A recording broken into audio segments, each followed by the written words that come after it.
tá chegando agora, não me conhece, meu nome é Marcela Oliveira, tá? Eu sou psicóloga clínica. Hoje a gente vai falar sobre depressão. Eu atuo pela abordagem da TCC, que inclusive é uma das abordagens onde foi através dos estudos com pessoas depressivas que surgiu essa abordagem. Eu vou falar um pouquinho para vocês. Mas quem tá chegando aqui agora, vamos esperar entrar mais pessoas e aí a gente inicia, pode ser? Presente na live. Conhece, né, alguém depressivo, convive com alguém depressivo ou se sente depressivo? Quem aqui se identifica com essa temática? Obviamente que a gente vai trazer um assunto mais direcionado, falando ali sobre relacionamento. Deixa eu abrir aqui, que a minha visão hoje tá péssima. Quem aqui se identifica? Nós compreendemos que a depressão não é simples, né? É algo que precisa ser falado, é algo que precisa ser conscientizado, tá? A depressão, ela é multifatorial. O que significa isso, né? Ela pode desenvolver por diversos motivos. Então, fatores biológicos, psicológicos, tá? Tudo isso pode desenvolver uma depressão. Fatores genéticos, pessoas da sua família que têm um histórico, né, de depressão. Então, mais cedo ou mais tarde, você pode sim ter uma maior probabilidade ou predisposição para desenvolver. Deixa eu ver o que a Rê falou. Se você tem alguém da sua família, né, com histórico, tem um histórico familiar com depressão, você pode ter sim, tá? Maior predisposição em desenvolver. A gente precisa considerar também que fatores neuroquímicos também pode contribuir. Marcelo, o que são fatores neuroquímicos? São a falta da dopamina, serotonina. Então, esses neurotransmissores são importantes, tá? Então, isso pode sim influenciar aí o nosso humor. E fatores hormonais também, tá, pessoal? Como, por exemplo, tireoide, pós-parto, SOP, que é a síndrome do ovário policístico. Então, isso tudo pode contribuir. E doenças físicas também. Fatores psicológicos, como, por exemplo, traumas, tá? Então, isso tudo contribui. E por que a gente precisa falar da depressão? Porque ela traz um grande impacto ali na nossa vida. Deixa eu só selecionar aqui pontos importantes para a gente poder falar. Então, o objetivo da live é fazer o quê? Pessoal, vou fazer o seguinte, tá? Eu vou falando e depois eu vou respondendo, ok? Porque eu não tô conseguindo enxergar aqui, aí eu vou ter que ler no computador, tá bom? Mas eu tô acompanhando vocês por aqui, tá bom? Ó, o objetivo dessa live é compreender como que a depressão ela pode impactar os relacionamentos e principalmente como que a gente pode utilizar formas de lidar com isso. Por quê? A gente precisa considerar que não é só a pessoa que está com depressão que sofre, mas a pessoa que convive também sofre. Na grande maioria, se anulam tentando ajudar, se abandonam tentando tirar a dor do outro, mas existe uma forma também eficiente, tá, de ajudar pessoas que estão com depressão. Quem aqui convive ou já conviveu com uma pessoa depressiva? Matheus, doutor, eu tenho muita ansiedade. Minha pressão chega a ficar muito alta por conta da ansiedade. E, Matheus, você já está passando por acompanhamento? Você já buscou uma ajuda médica? Já foi no psicólogo? O Nilson. Os traumas de infância podem afetar? Pode sim, tá? A Isa colocou uma pergunta. Quais são os sintomas da depressão? Vamos falar sobre isso, tá? Pessoal, quem aqui convive ou já conviveu com pessoas depressivas? Vamos lá, quero ver todo mundo interagir.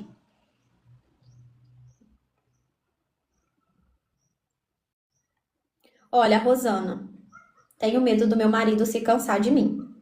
Rosana, fique tranquila, tá? Porque a gente consegue resolver essa situação de uma forma, né, que não atrapalhe o seu relacionamento. Caso você esteja falando da depressão, a depressão a gente precisa olhar para ela com carinho, com conscientização. A Márcia trouxe, sempre ouço algo. Pessoas da minha família mesmo falando que não dá certo. Aí já me sinto limitada. Exatamente. Então, olha só. Vamos entender o que é depressão? Depressão é um transtorno mental caracterizado, tá, por uma tristeza persistente, intensa. Ou seja, uma pessoa depressiva vai ter dificuldade em fazer atividades que antes eram importantes, né? Atividades mínimas como tomar banho, escovar o cabelo, escovar os dentes, sair para ver a luz do sol. Então, a pessoa depressiva vai perder o interesse nessas atividades, tá? Então, vai ter perda de interesse não só em atividades que antes eram prazerosas, mas em situações mínimas do dia a dia. Então, a depressão afeta também o sono. Então, é muito comum pessoas depressivas ter alteração de sono. Pessoas depressivas também têm alteração no apetite. Tem dificuldades de se concentrar, vai apresentar um certo grau de irritabilidade, tá?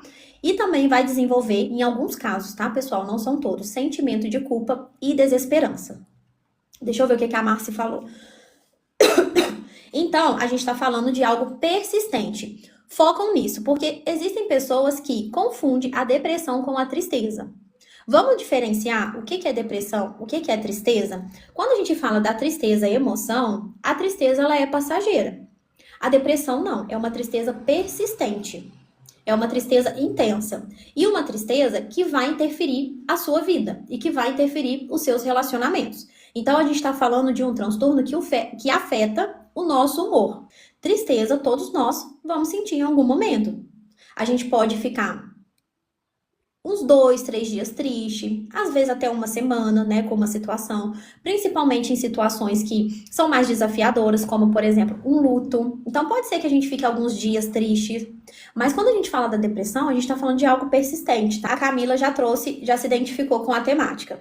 Eu tive um relacionamento fracassado e eu acabei tendo depressão e crise do pânico. E geralmente, Camila, parceiros, né, a gente tá falando do seu caso, mas conviver, a depressão é muito difícil conviver com ela.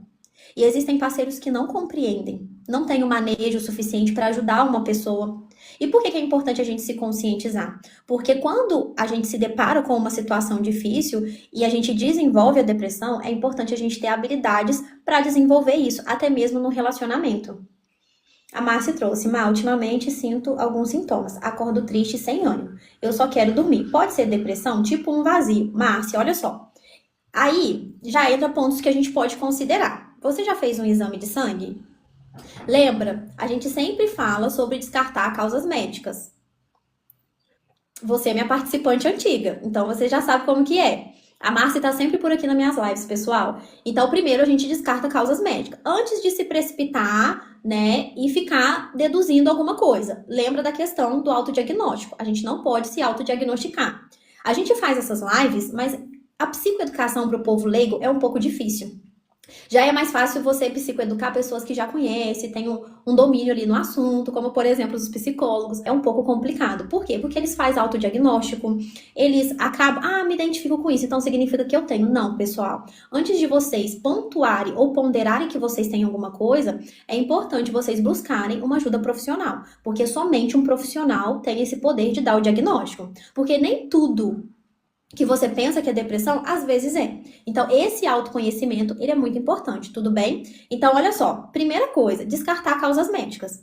Às vezes não é depressão, gente, é falta de vitamina. É falta de vitamina B12, falta de vitamina D. Se caso você passar por todos os exames, fazer exame de sangue e não constar que você tem nada, aí sim você pode considerar algo psicológico. Caso contrário, tá? A gente não pode ficar se autodiagnosticando por coisas que a gente identifica que o outro tá falando, tá? Isso daí é autodiagnóstico, tá, pessoal? Então vamos se responsabilizar em relação a isso. O que seria uma tristeza persistente? Você passar mais de 3 meses triste. Só que uma tristeza muito intensa. A maior parte do dia você ficar triste. O psicólogo, ele tem um bom manejo. Diferente da família, que fala que é falta de Deus, que é frescura. Porque a depressão, ela não é palpável, não é algo que a gente consegue ver, não é algo que a gente consegue pegar, né? A depressão é muito fácil, então, as pessoas julgarem. Só quem sente pode falar. Só quem vive, né, e sabe o quão difícil é viver uma depressão, pode falar. Por isso que nós estamos aqui no Brasil, tá, pessoal? 11 milhões de pessoas convivem com a depressão. Vocês têm noção disso? 11 milhões é muita pessoa, é muita gente. E é um dado altíssimo. Quem aqui já parou para pensar dessa forma? Se uma pessoa, né, que não tem energia para levantar da cama, para tomar um banho, para tomar um café da manhã que seja, como que isso pode afetar o relacionamento? Como que isso impacta o relacionamento? Alguém já se perguntou como que isso pode impactar as relações?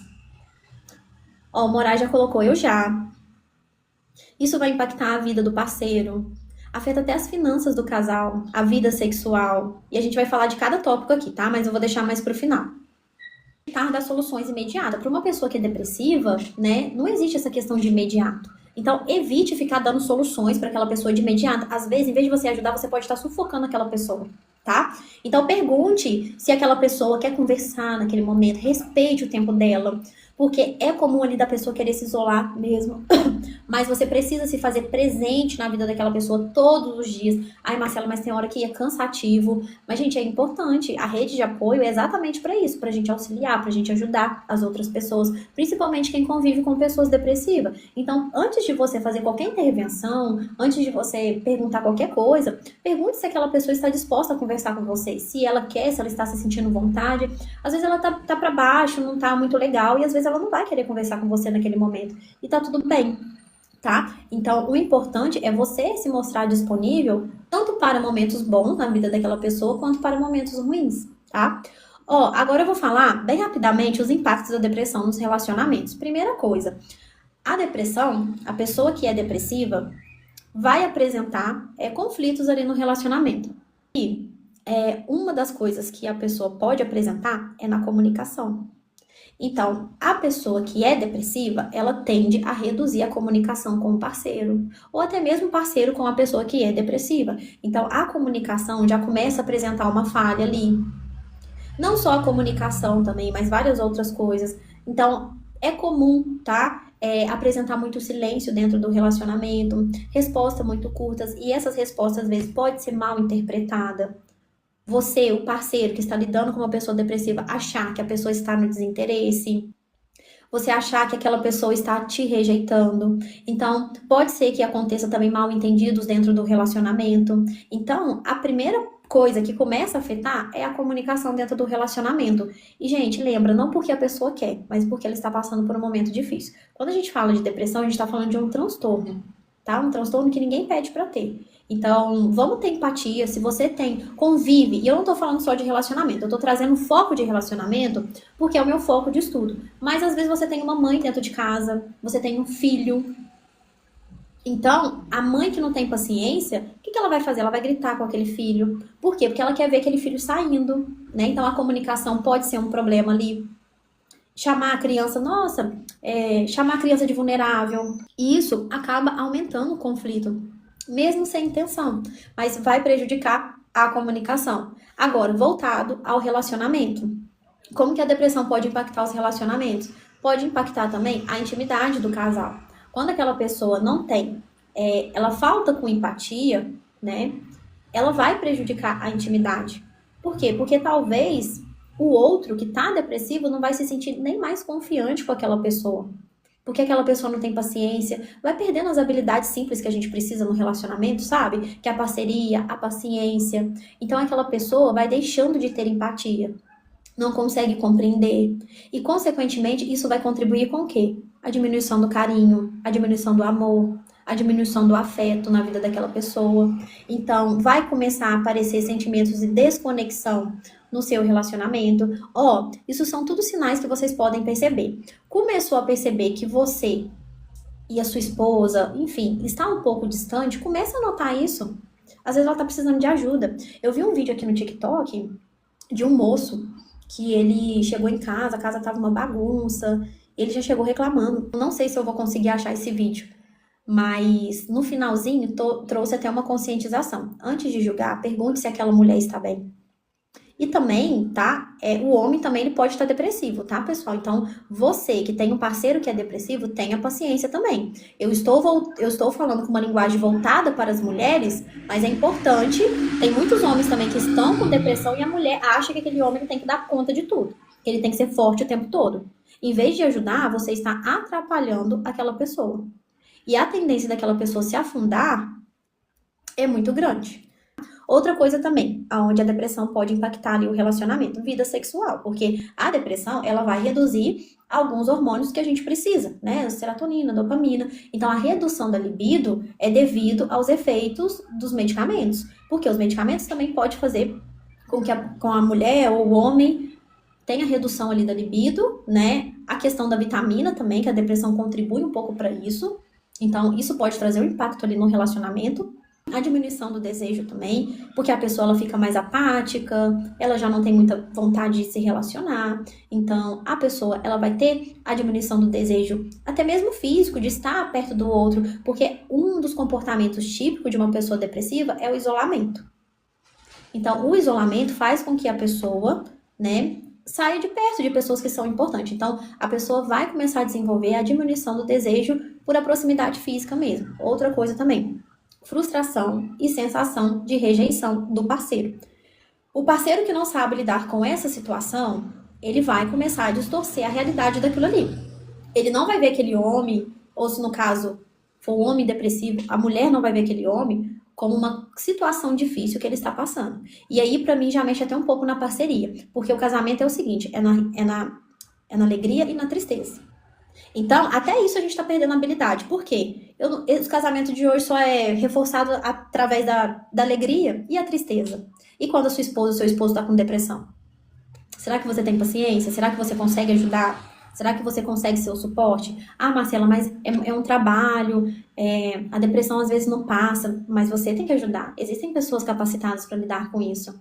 Então, é uma obrigação do cônjuge ali, ser o apoio daquela pessoa, não só em momentos de felicidade, mas em momentos ruins também. Outra coisa também, a pessoa começar a querer evitar relações sexuais por cansaço, porque a pessoa vai ter sim um cansaço persistente, né? E sentimento de inadequação, porque o depressivo vai começar a se sentir inadequado. Então a vida sexual pode ficar impactada também, e principalmente, tá? O companheirismo e a parceria. Por que eu trouxe o companheirismo e a parceria? Se afetar a comunicação, vida sexual, financeiro, eu acho que afeta tudo. Porque vários pratinhos que você precisa equilibrar dentro do seu relacionamento, você tá deixando cair. Então, a parceria também vai empurrá-lo também. A pessoa vai começar a ter dificuldade de participar de decisões conjuntas ou até mesmo atividades em casal. A pessoa vai desenvolver ainda mais o isolamento social, ela vai optar por ficar sozinha, por exatamente o outro não ter compreensão do que ela está passando. E a pessoa também vai ter falta de motivação, né, para planejar, participar de momento a dois. Então, assim, tá vendo como que a depressão ela pode impactar várias coisas? E, gente, eu poderia trazer N exemplos aqui. Rê, muito obrigada, muito obrigada. Eu poderia trazer N exemplos aqui. Como, por exemplo, finanças, enfim, toda a estrutura que um relacionamento precisa. A depressão vai trazer impacto, vai mexer em toda a estrutura do relacionamento, tá? Então, a depressão ela pode levar à negligência de tarefas domésticas, tá, pessoal? Eu tinha outros conceitos aqui para trazer, mas eu vou ter que encerrar, pessoal.